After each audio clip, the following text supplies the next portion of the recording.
CEO Live Talks. I am Dr. Swanee Jett, and I have a passion for public health for over 30 years. Now, I'm in a position to affect change, and these are the critical conversations about health in our community with the people who can help me make those changes.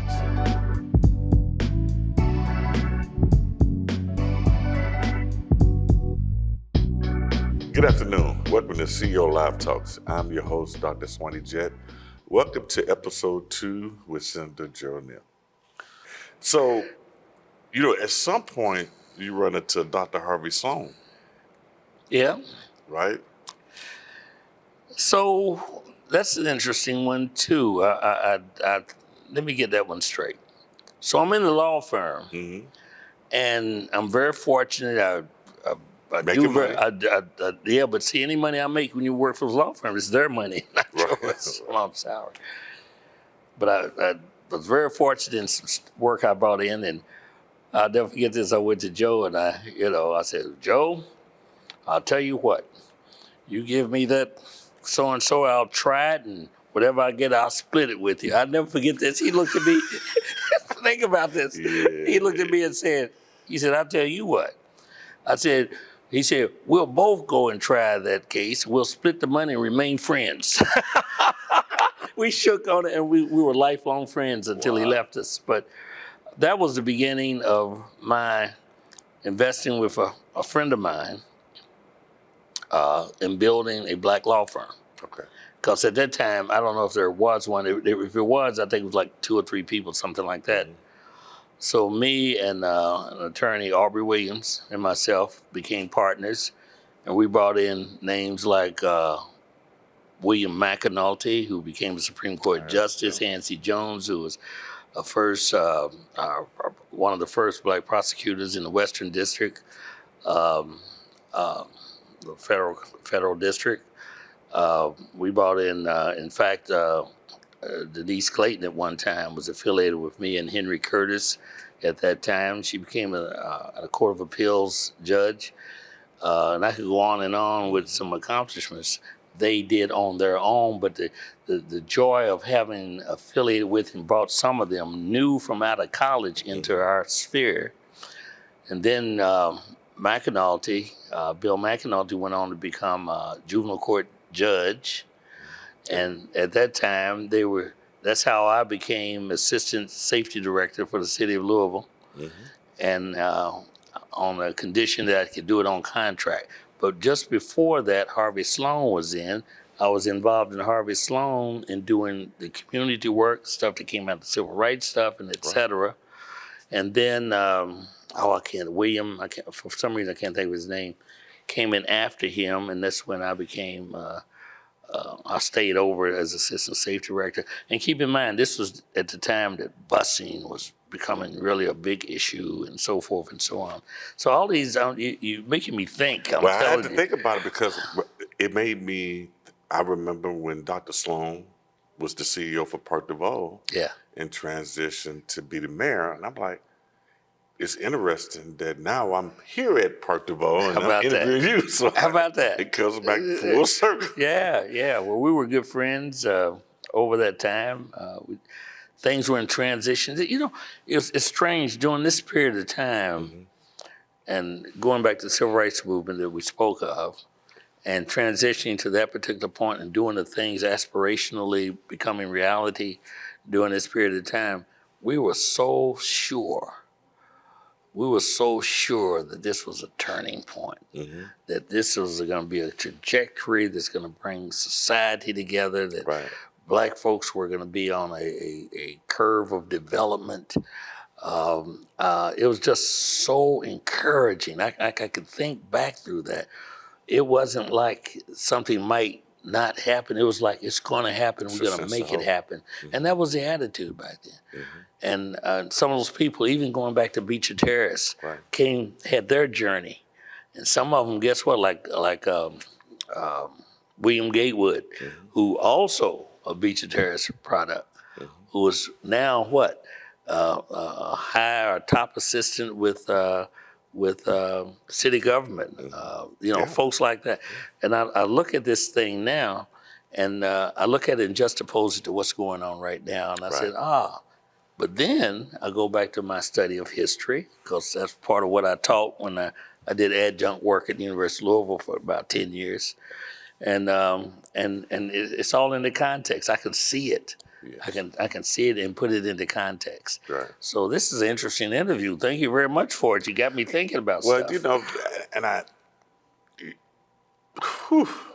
the turmoil, what I'm seeing now, you have a context of history, being a historian. You've been in office now, since 1988, 89, so we're talking about 4 decades. That's a story too. That's a story too. How I got there. Even when you arrived as the first African American to sit in the seat in the Senate. No. Georgia Davis Powers. Oh, that's right, Georgia Davis Powers. What the fantastic, strong, purposeful, committed Georgia Davis Powers, who I'm proud to say was a mentor to me coming up. Well, you the second. Yeah. First man. Sometimes they say, maybe the first man. First man. But she I have to make a she comment set the here. stage. Well, not just set the stage. She was an example of what it meant to struggle and fight and do purposeful things in the context of the resistance that's associated with racism and segregation and all that pressure that came back upon folks that look like you and me, people of color. So I always have to think of her fondly and being key in my development, is what I'm saying. Oh, of course. But when she stepped away, when she retired, then the community leadership came together. And I'll never forget this, at 10th Street YMCA. And they were up on the 2nd floor. And I was doing quite well at the time. I didn't want to get involved at that time in this stuff. I'm doing pretty good, okay? I'm doing what I want to do. I'm in the community. I'm doing my work. I'm building a law firm. We're doing quite well. And but they were concerned about who was going to take her seat.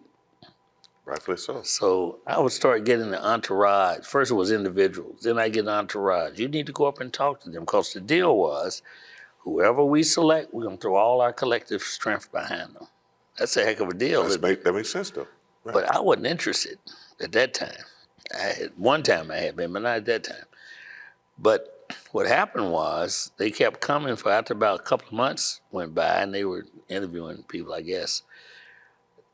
Somebody came to me and said, how could you be so arrogant not to go to talk to the people you work with, that you interact with? Is this respectful for you to not at least go and talk to them? I thought about that, and I said, yeah, I got to. So I went up there one day, and we talked about everything but the Senate. And we was all nice to each other, and I got up and said, thank you very much, appreciate it. And walk down the hallway, and here comes somebody running down the hallway with, you're it. It was a setup. So finally I went back down, we talked a little while. I said, okay, I'm gonna commit to one term. Mm-hmm. Well, the rest is history, because I've been here ever since. You've been here ever since. So that's how I got involved in the history. It changed my life completely. It changed my practice. It changed everything I did from that point.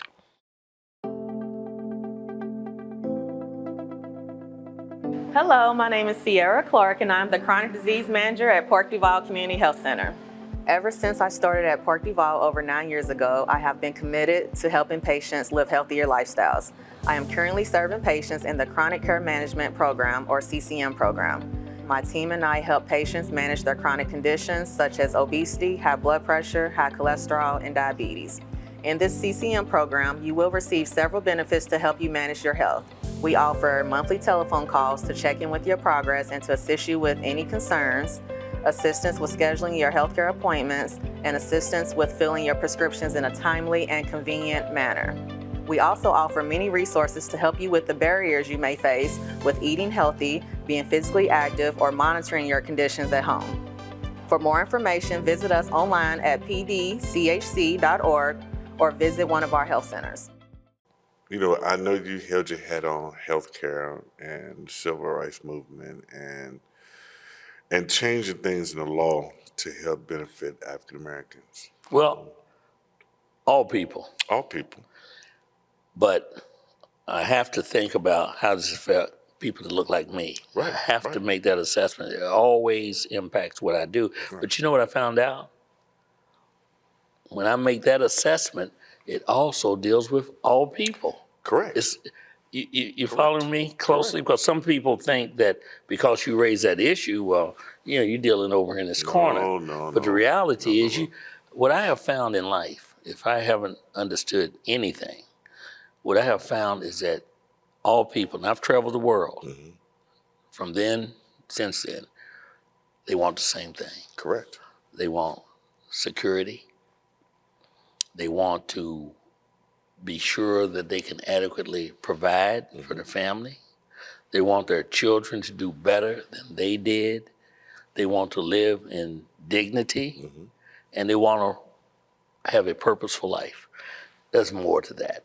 But everybody wants the same thing. Right. I've learned that. So when you're dealing with the needs of any human being, and I'm thinking, we use these terms, the least of these, well, that term doesn't catch it all. Right. Because everybody's got something's least or more or whatever. Right. But certainly you want to deal with those things that people don't have access to or don't feel they can have access to, because that's what helps you deal with aspiration and perspective and purpose, but also your physical security, like your health, and it has a. But when you start dealing with that, you begin to realize that, wow, this helps everyone. Of course. You know. Well, you know, I take it to the full extent of, you know, when you begin to help the weakest person on the team. Yeah. Right. Sports makes the team better. Yeah. Right, because you have helped the weakest link. When you help the least fortunate or the people that have been left behind by society, it helps the overall society in itself. So let me say it another way. Everybody's got value and something to contribute. Correct. And when you don't exploit that and enhance that and nurture that, then you are weakening yourself. Right. Same thing. It's an opportunity. Because now when I look at Beach Terrace, which has changed a lot, and California Park, which has changed a lot, California neighborhood, and even where Perk Duval is at, if we didn't provide those individuals with opportunities as well in rural communities, then who knows? There would be no me, there would be no you. Yeah, that's true. So we have to, I got a call from Mayor for Life. Of course. Jared Averson not too long ago to talk about access to healthcare, not only in the urban neighborhood, but the rural neighborhood and nationwide. And so that brings me to the thought now, if we don't provide opportunities, and I know you're sponsoring some bills, but I want to talk about Excuse me. House Bill 4, right? Because a lot of what we're talking about now could have some implications down the road, and for things that you have fought against for decades. Well, let me put it in historical context. One thing I've learned historically,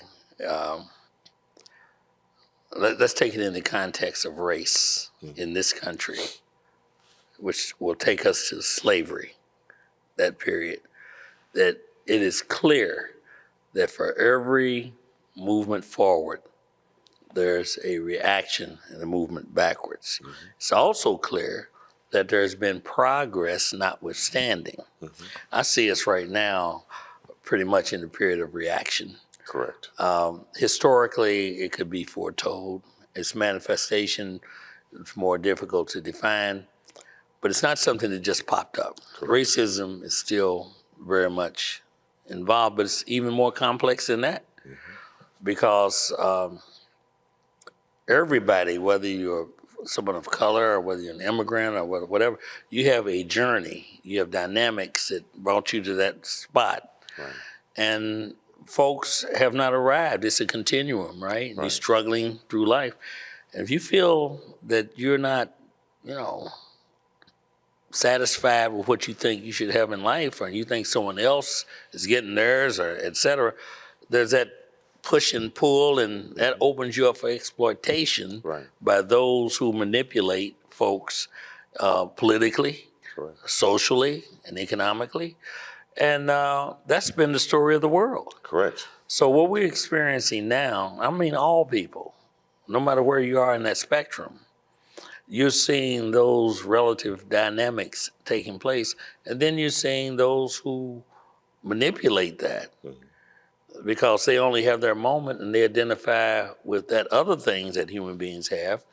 And we have this saying of, some people refer to it generally as tribalism or something, but we identify with our groups and we defend. This breaks it all the way down to your home. And that's been part of that struggle. How do we reach out and embrace humanity, and in a way that folks can get the benefits of what it is to be human and strive and uplift and do people. And that's why I find it interesting that we're in the period that we're in now. So I invite that. House Bill 4. House Bill 4 is, for those who put it on the table, some of them do it out of ignorance. Some of them are doing it to some degree of reaction. Some of them are doing it because they identify with those who put forth those things, and they have multiple issues associated with it, so they identify with it and they take the whole bale of wax with them. Some do it because they have not overcome their racism, their biases, which is implicit, and sometimes, as we all know, is quite explicit. And then you have an enabler in the period of time. You take, the current president of the United States is an individual that's enabled expression in that area, which I would argue is counterproductive. Very much so. To all the concerned. It's a setback. He wants to go back. Well, of course, we're not going back. No, we're not going back. So when you start thinking about House Bill 4, it is likely, and this interview may be after, it will pass in some iteration, but it's not the end of the deal. Correct. The question still, and the struggle with humanity still, is how do we deal with each other? How do we uplift individuals? How do you uplift a country? What is our responsibility in the world, and arguably the greatest and strongest nation in the world? I mean, there's so many issues associated. What is it that makes us purposeful collectively to one another in that context? And, we all should have a little joy in that. I run into people saying, oh, this Trump guy and this racism, all this stuff coming back. Well, it's not likely to go anywhere. But I will say, at least in my lifetime for sure, but I will say this is joyous work. And we don't have to be overly reactive to those who are blind or are burdened by their own biases, some of it implicit and some explicit, but that becomes part of our journey and purpose in life as well. When I say we, I'm talking about people who look like you and me. We didn't just arrive here because we just arrived here. We arrived here because we struggled each and every day, like every other human being, to do all those things that I've already talked about that everybody wants, notwithstanding those forces against them and societies and human deficiencies to one another. And we didn't arrive here by mistake. It made us stronger, notwithstanding some of the weaknesses that we all see in all our society at various levels. This is a joyous engagement to try to not only uplift those who are compromised in their position, but liberate those who are deficiently thinking this thing out in a very limited and reactionary way. You can't just discard those individuals who you might call a name or think they're ignorant or think this is not a priority, they don't see the value of doing this at this level, or they're selfish or whatever. they're going to have to, or their next generation, or those they affiliate with, they're going to have to be liberated if we're going to bring a society together as well. My name is Dr. Stephanie Jacobs, and I am your Chief of Clinical Operations. I have been a nurse for 26 years. I have been in leadership for 18 years, and I absolutely love what I do. Park Duval is the employer of choice for me because I love the community, I love what we do, and I love the ability to be able to provide the amazing services that we do for our patients. The only thing I bring back, and you as an attorney can appreciate this, and you've passed policies throughout decades, I need data. So provide me with the data to show what DI has done or hasn't done. Like I know, for instance, for me, I don't think that's ever benefited me, right? And I say that because it has helped more white women or African-American women than any key position I've ever had. Like I didn't get to be health commissioner in Bullitt County because I was African-American male, right? I put forth the effort of hard work and advanced through life, right? Had nothing to do with race, right? I didn't become the first in Seminole County because of that, or in Brookline, Massachusetts. So I think when you talk about taking money away from scholarships or African-Americans to go, right now, the data does show that African-American men are not graduating at a higher rate than African-American women, anybody else. We're third or fourth down on that list, right? So I have to have, at some point when I look at society, I'm worried about, in this country right now, which everybody should be, we're worried about the wrong things, and we're more divided than we should be, where we're trying to be great again. Can't be great again in a divided household. Well, you know, you said a whole lot. You didn't even pause. You didn't even take a breath. We'll be here 3 days trying to figure that one out. Let me just make an observation. Programmatically, and there are all kinds of programmatic dynamics associated with addressing someone's needs, for instance. Right. We do it all the time in a society. We do it in our homes, we do it in our communities, we do it through government and the redirection of resources, policies, et cetera. There's nothing unusual about that because you have a societal piece. Right. But we also have a history that is not devoid of dynamics that were created by those before us that we live now. People try to divorce themselves from history. Oh, well, that's something that's happened. No, you are a culmination of that history. You are the manifestation of that history. Right. And the only thing we have is right now. And the question is, what are we going to do with that to improve going forward, right? But it's always right now. So we have this thing where, we done with it. No, we are who we are through what we've done or not done, or somebody's done something to us, or we did something to somebody else. We have access to resources, did not have access. All these things impact, right? Right.